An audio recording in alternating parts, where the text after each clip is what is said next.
Donc la situation, un art sans avenir de la stratégie, comme l'argumentaire de cette journée d'études se plaçait sous l'égide de Guy Debord et l'International situationniste, et qu'il se trouve que j'ai un peu travaillé sur le sujet, je me suis dit que j'allais essayer d'en parler un peu en détail, c'est-à-dire d'explorer les liens entre la construction de situation et le design graphique, à la fois bien sûr comme producteur d'objets graphiques, des tracts, des affiches, des papillons et des imprimés circonstanciels, comme générateur ou adjuvant de situations, alors au sens où l'entendent les situationnistes, et ça devient déjà un peu problématique, et par ailleurs comme aussi opposant en quelque sorte, enfin ennemi de l'international situationniste, le design en tant qu'il fait partie de la grande famille des alors art appliqué, art industriel, art mécanique, art en tout cas qui pour se pratiquer ont partie liée, dialogue avec le capitalisme, le marché, la commande.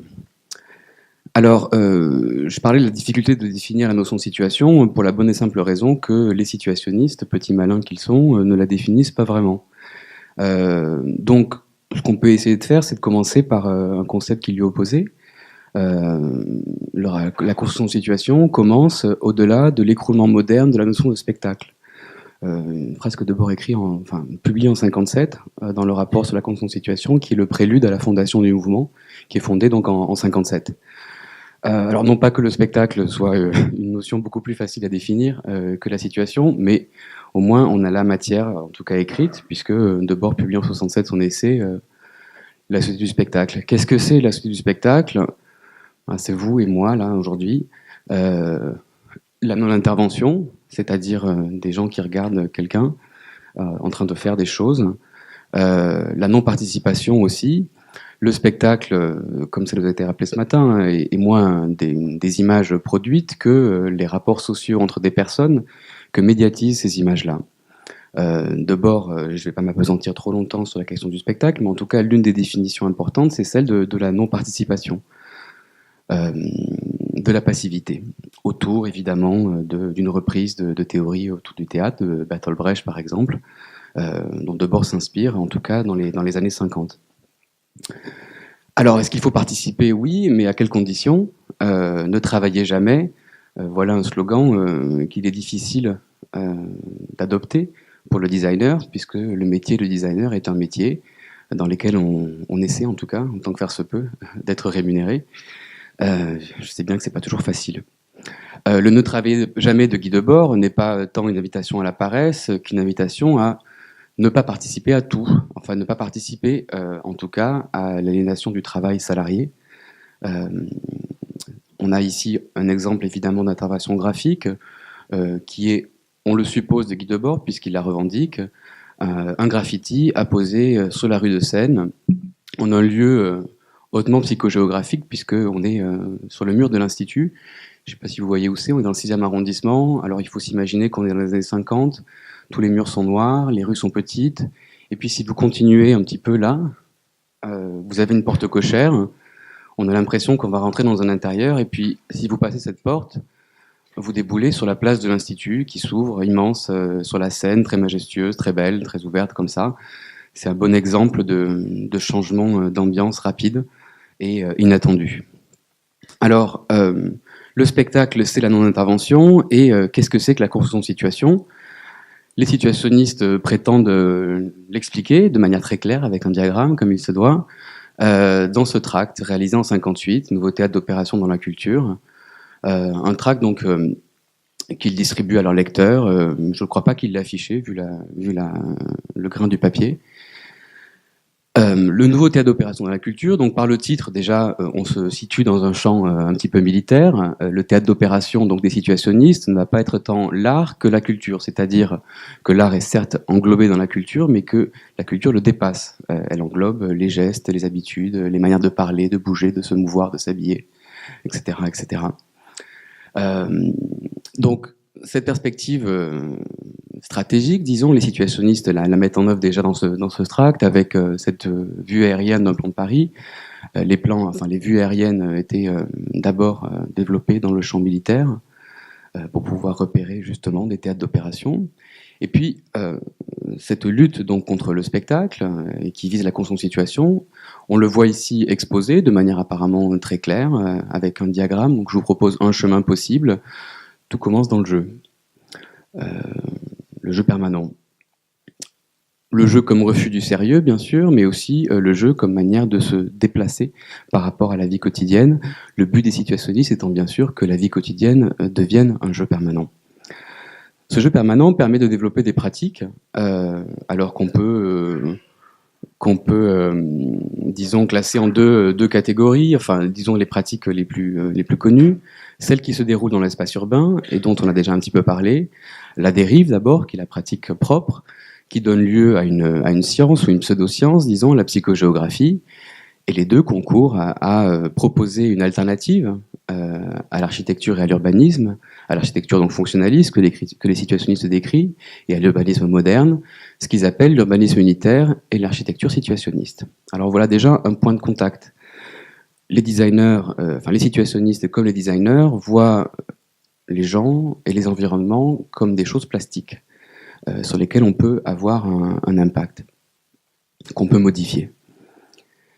Toutes ces pratiques-là, donc la psychogéographie, la dérive et l'urbanisme unitaire, ont trait à l'espace urbain, c'est-à-dire à la manière qu'ont les environnements de façonner nos manières d'être, nos manières de percevoir, de sentir, de se rencontrer, de s'aimer, de s'engueuler, de manifester, etc.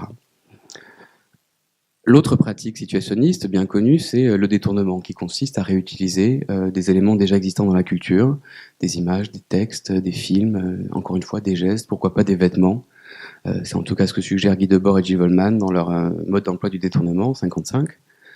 Le détournement qui trouve l'une de ses expressions, bien sûr, dans la dérive, qu'on peut considérer comme une manière de détourner l'espace urbain. Alors toutes ces pratiques assez connues, elles culminent en quelque sorte dans la construction de situations. Qu'est-ce que ça veut dire ? Une action concertée et collective sur l'environnement permettant d'accéder à des moments de vie intensément vécus. Bon. Donc il faut être plusieurs, il faut s'organiser un minimum, et puis on peut arriver à cela, à la vie intensément vécue. Viennent ensuite deux définitions, celle de situationniste qui se rapporte à justement toutes les pratiques développées en visant les situations construites et qui se réfèrent aux membres de l'international situationniste. Et puis vient un troisième terme qu'on pouvait attendre, celui de situationnisme, où là, les situationnistes sont clairs, il s'agit d'un vocable privé de sens, employé simplement par les anti-situationnistes. Ils expriment là leur refus de se réduire à un ensemble de recettes, de pratiques qu'on pourrait reproduire et qui se résumerait à un corpus qu'on appellerait le corpus du situationnisme.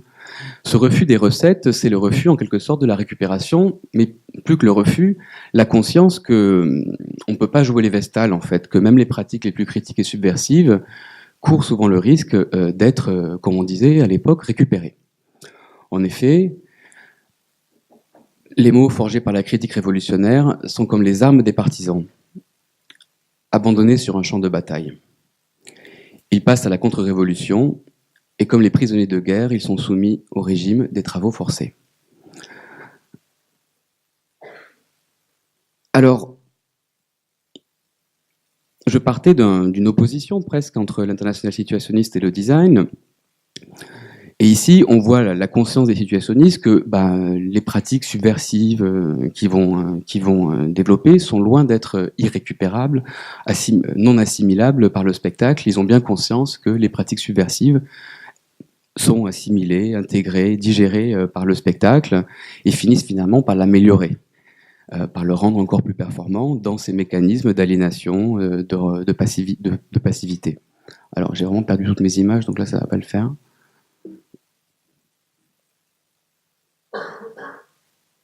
Excusez-moi. On va essayer celui-là. Voilà.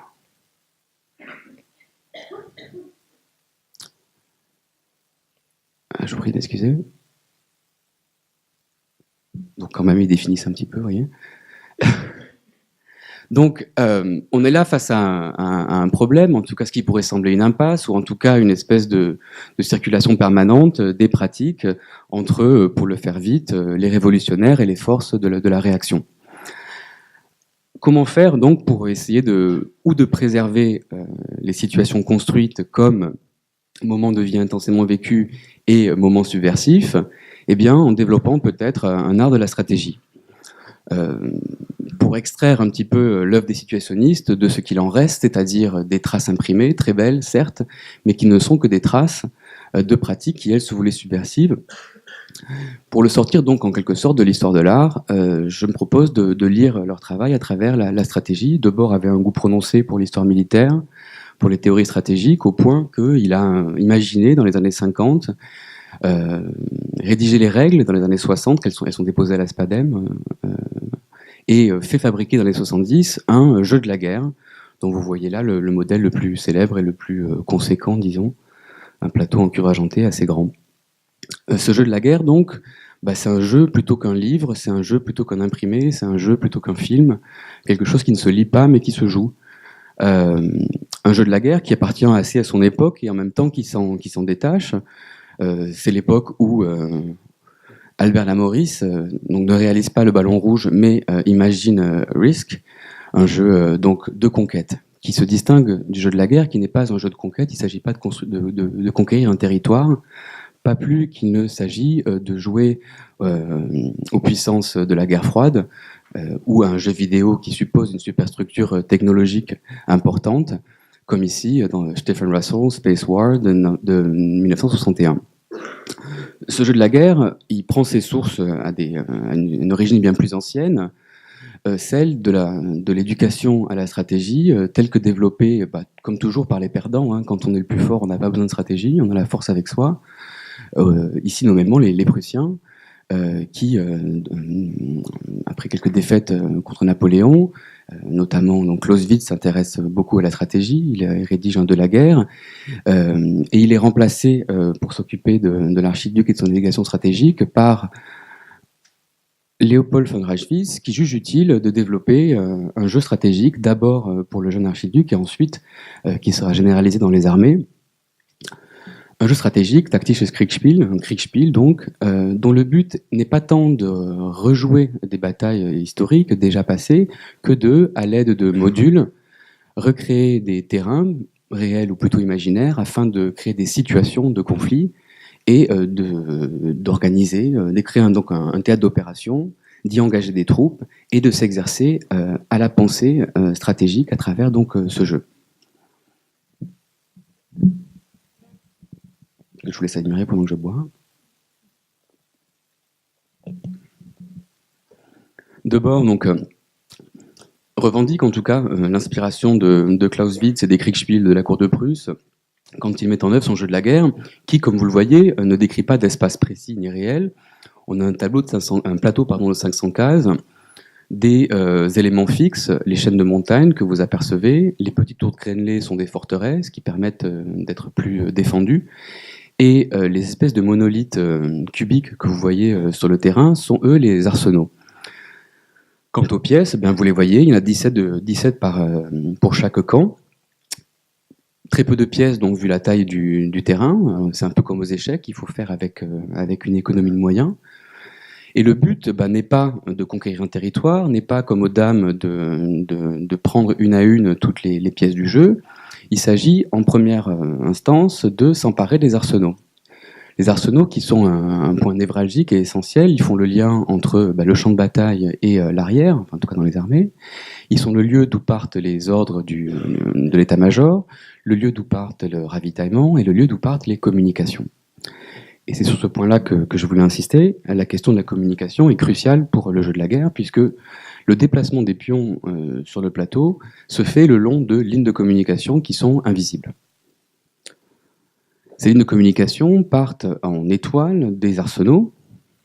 Donc vous voyez là sur ce schéma, à peu près explicatif.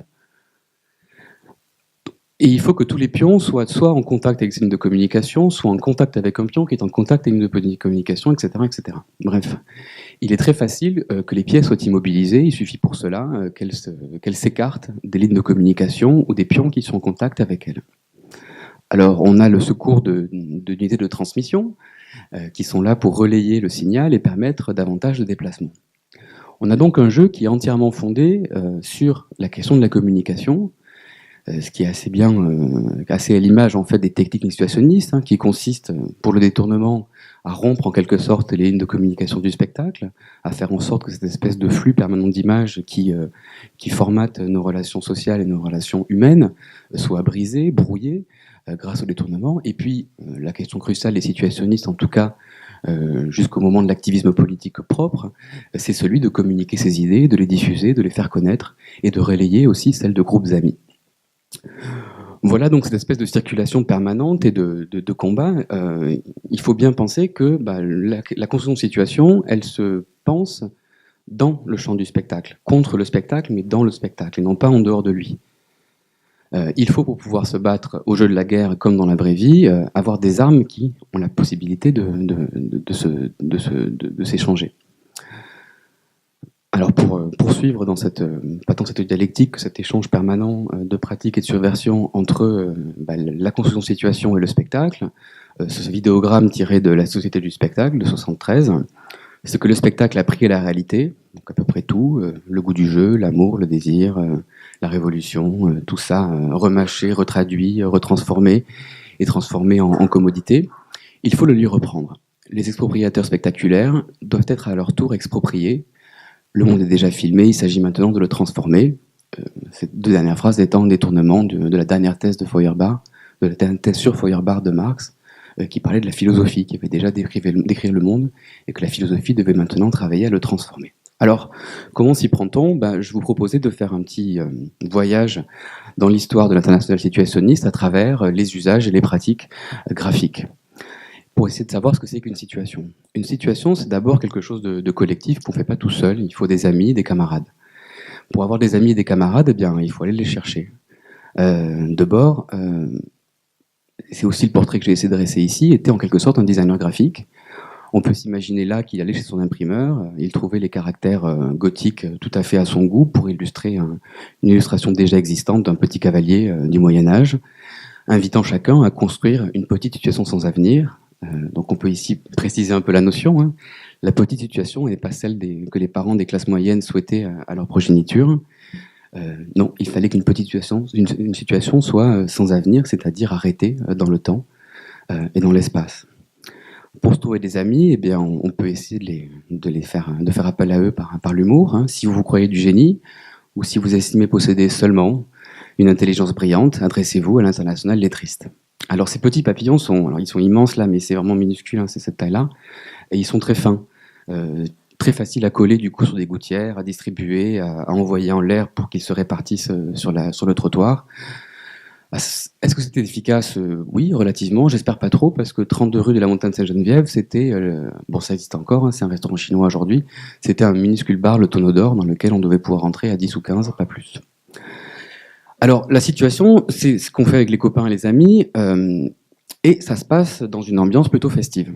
La fête est une première image assez importante pour comprendre ce qu'est une situation, et les situationnistes, en tout cas Guy Debord et sa femme Michel Bernstein, avaient un goût prononcé pour la fête, de préférence arrosée, aussi pour Schopenhauer j'imagine, mais pas toujours. Le soir après 10h, si vous ne relisez pas Schopenhauer, vous êtes forcément à La Méthode, un bar que Debord et Bernstein n'avaient pas la gérance, mais ils avaient convaincu le gérant d'y organiser des soirées, de s'occuper un peu de la communication du lieu, de la musique, de la décoration. Ils avaient demandé aux frères de Boris Vian des instruments de musique qui décoraient les lieux. Et donc, on était invité à s'y rendre le soir après 10h. Alors, donc il faut imaginer Guy Debord et Michel Bernstein en organisateurs de soirées, si vous voulez, qui sont pour eux des formes de situation. Alors Debord est sollicité plus tard aussi pour réaliser des affiches promotionnelles d'un autre bar, L'Homme de Main, avec ce poster au goût certain. La France seule possède non pas l'arme atomique qu'on venait d'essayer dans le désert algérien, mais un bar comme L'Homme de Main. Donc je parle de la situation comme faite parce que c'est là que ça commence. La construction d'une situation est l'édification d'une micro-ambiance transitoire et d'un jeu d'événements pour un moment unique de la vie de quelques personnes. On pourrait traduire par grosse chouille. Mais elle est inséparable de la construction d'une ambiance générale relativement plus durable dans l'urbanisme unitaire. Et donc, La situation qui est d'abord un moment de vie intensément vécu, et j'espère que vous en avez tous vécu, et je vous le souhaite, et j'en suis à peu près sûr, il faut pouvoir, par hypothésie en quelque sorte, la réaliser à plus grande échelle, et c'est là que s'engage un dialogue entre l'international situationniste et la question de ces arts appliqués, du design, de l'architecture et de l'urbanisme. Un dialogue, ou plutôt un débat, en tout cas, qui est initié avant la fondation du mouvement, un débat que je vais essayer d'illustrer en termes purement typographiques. Il a lieu entre Asger Jorn et Max Bill. Alors vous voyez la réponse d'Asger Jorn à Max Bill. Max Bill avait été chargé, après la Seconde Guerre mondiale, de refonder le Bauhaus à Ulm, ce qu'on appelle la Hochschule für Gestaltung de Ulm. Et donc Max Bill est un homme assez installé, très connu, quelqu'un qui aime bien les débats. On se souvient de celui avec Chichold, un peu un grincheux quand même, vu la manière qu'il a d'écrire, j'ai l'impression. Asger Jorn essaie de le joindre et lui écrit en lui proposant ses services au moment de cette refondation du Bauhaus de Ulm, puisque Asger Jorn a l'espoir que on va ressusciter ce qu'il considère être le Bauhaus, celui où les artistes et les designers collaborent, où la question de la subjectivité de l'artiste est mise en valeur. Bon, Max Bill se prête pas vraiment au jeu, il refuse assez rapidement le dialogue, il a une vision pour Ulm d'un design qui serait, alors je dirais inféodé, mais qui collaborait de manière très étroite avec le capitalisme, avec l'industrie, avec les machines, pour produire des gouttes formes, c'est-à-dire une forme de beauté utile, avec l'idée d'un designer en retrait, qui serait là simplement comme ordonnanceur des exigences du marché, des exigences des possibilités des machines, et de ce qu'on considère être les besoins des gens, à défaut d'un mot meilleur. Quand Asger Jorn tient à la subjectivité artistique, non pas tant comme individualité radicale, mais comme seul moyen de communiquer aux autres. Il croit à ce miracle-là de la subjectivité radicale de l'un qui permet d'accéder à une forme d'universalité.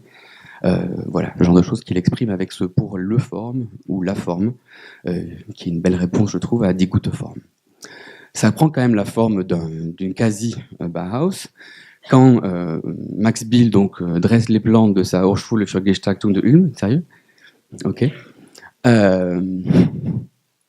Asger Jorn monte son mouvement international pour un Bauhaus imaginiste.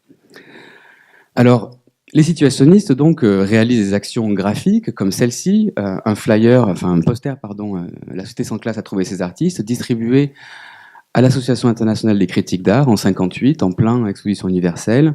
Alors, la réunion des critiques d'art a lieu dans un bâtiment qui n'a pas été construit en 58, comme vous pouvez le voir, et qui se prête assez à ce genre de distribution sauvage, puisque vous voyez une coursive là-haut qui permet de jeter ce papier très fin à l'Assemblée. Mais ça ne suffit pas. On est là dans le champ de l'art, de l'architecture, de la culture, et il faut opérer une forme de transformation, ce que Jomini appelait un changement de front stratégique, qui permet aux situationnistes de réutiliser les stratégies apprises dans le champ de l'art et les appliquer dans le champ du politique. Comme ici, avec le de la misère en milieu étudiant, qui est un scandale. Le scandale, c'est quoi? C'est une forme de situation, un conflit, où est liée une forme et un contenu scandaleux. La forme scandaleuse, c'est de se faire unir à la tête de l'UNEF, de vider les caisses de l'UNEF pour publier un pamphlet qui critique vertement non seulement l'université, mais aussi les étudiants, qui se prennent pour des rebelles alors qu'ils sont là pour devenir de bons petits soldats du système, et de distribuer ça à la rentrée, sur les bancs d'un amphithéâtre. La remise en jeu des pratiques situationnistes opère aussi en 68, où les situationnistes produisent ces posters, qui, vous voyez, beaucoup plus sobres et institutionnels que ceux que j'ai pu vous montrer par ailleurs, et qui sont collés dans les rues, où là aussi, on voit la psychogéographie qu'on avait pu imaginer être une espèce de pratique poétique héritée des surréalistes, être remise en jeu comme propédeutique à l'insurrection urbaine.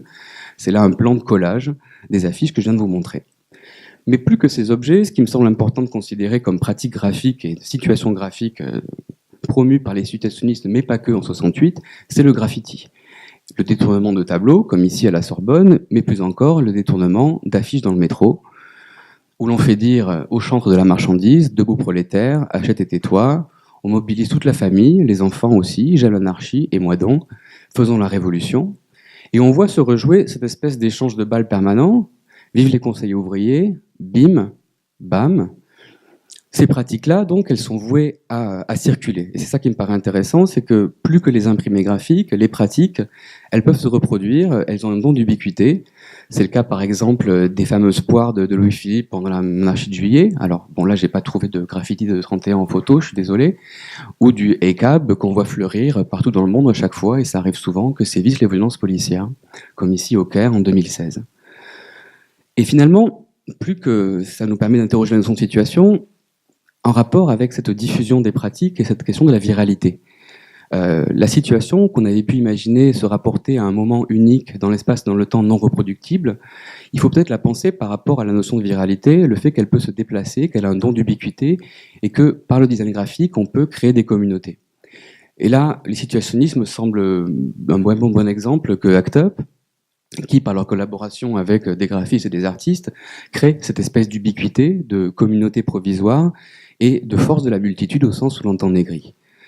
Finalement, à gauche, vous avez un usage tout à fait traditionnel du design graphique en situation militante, le panneau, quoi, la banderole, pardon.